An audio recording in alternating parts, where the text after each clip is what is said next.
Recently, we have seen a lot of controversy around the use of AI art in the metal scene, specifically with the new High on Fire music video, the Deicide album cover, and even Unleash the Archers attempting to ethically source AI models for their new music video.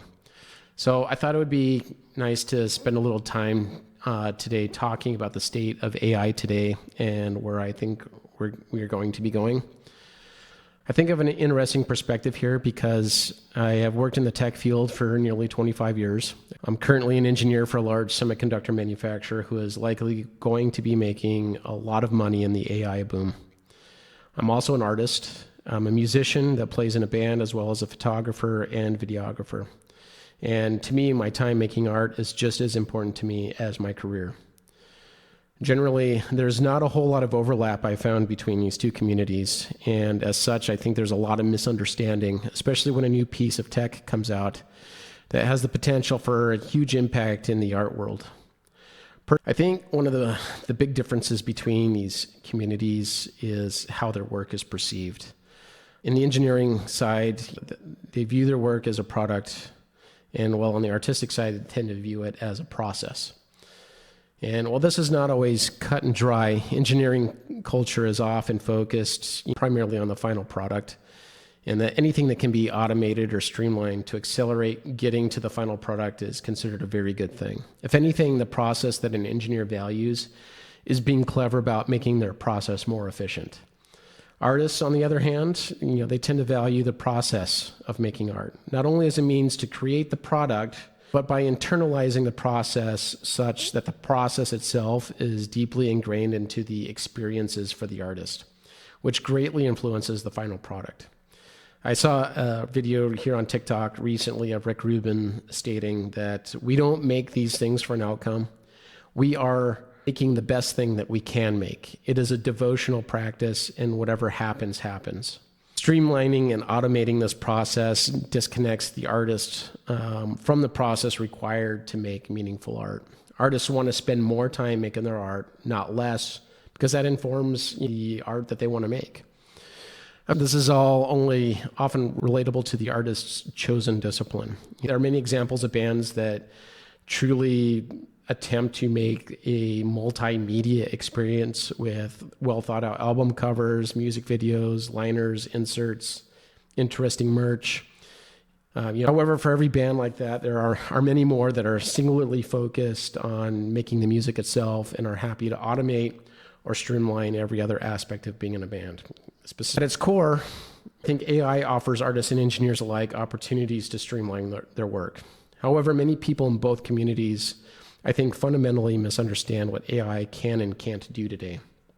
I have seen both vastly overestimate what AI can accomplish, at times with surprisingly poor results. While AI solves certain problems quicker, it requires a lot more attention to detail in the output. For example, if you tell AI to write code for you, the resulting script may, at a glance, produce very acceptable results. However, because the engineer has removed themselves from the development process and is no longer intimately aware of the contents in the script, as such, they may or may not understand why AI chose certain methods over others. This disconnects the engineer from the process, and while the initial results may look good, in-depth review of the output becomes so much more important to ensure that the script is actually doing what you want. A lot of engineers are going to get tripped up by this in the coming months as they implement AI into their workflows. I predict we're going to see news reports of AI-generated mistakes getting missed and causing serious problems. We hear of companies axing entire teams of graphic artists, coders, copywriters, set with the expectation that AI will be able to fully take over those positions. I predict that those companies, lured with the promise of AI cheaply replacing labor, that they're going to be regretting those decisions as their quality flounders, while companies that intelligently augment their current staff with AI will flourish. For some artists, the assumption sometimes becomes that all one has to do is ask a general question or submit a couple sentences, and an AI engine will do all the work for you, completely removing the need for the artist entirely except to provide the initial prompt. This is also not the case. Much like in the early 2000s, where Google Fu became an important skill that separated some skilled workers from others, AI prompt engineering is going to be the same way. Those that learn how to work the prompts in the various models will have greater levels of success in generating an output that matches the user's intent.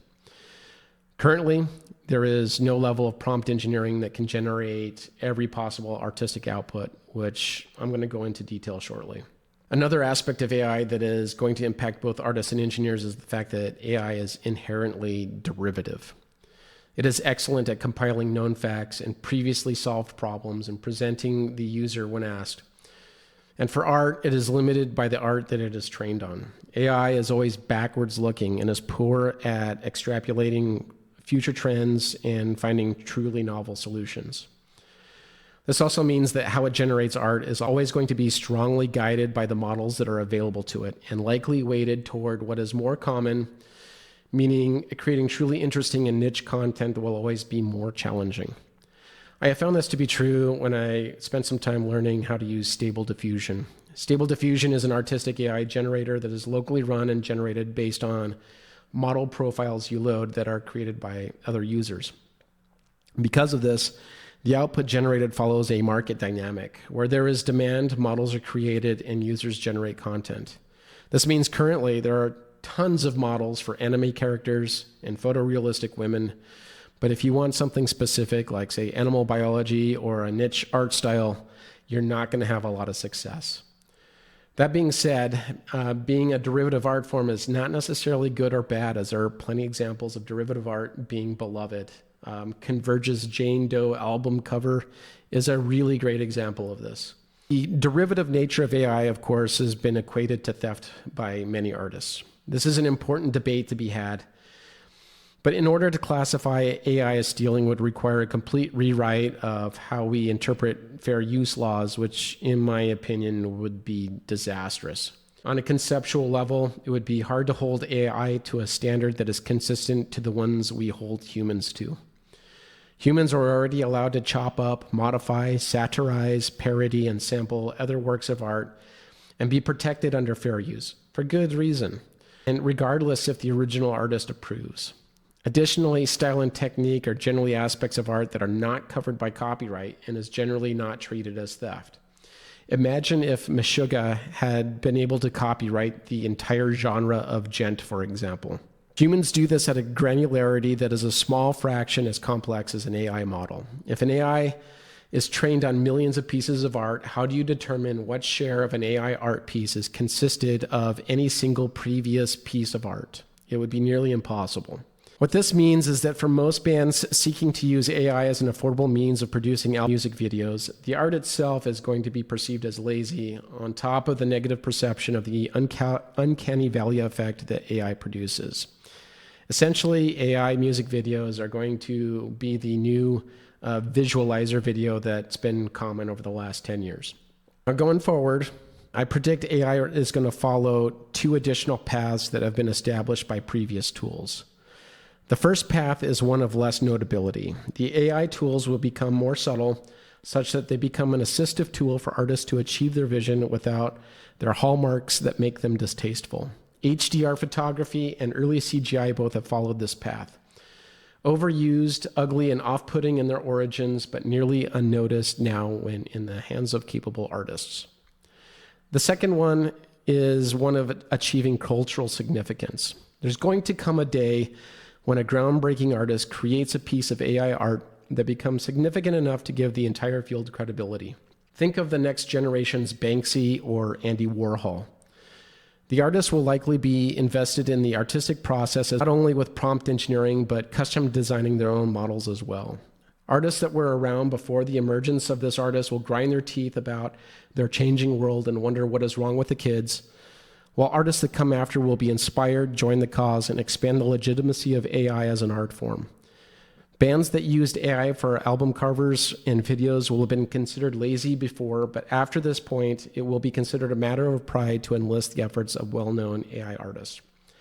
I'm willing to bet that in 5 years, a lot of my predictions will be true in terms of how we perceive AI and its use in music, specifically in metal.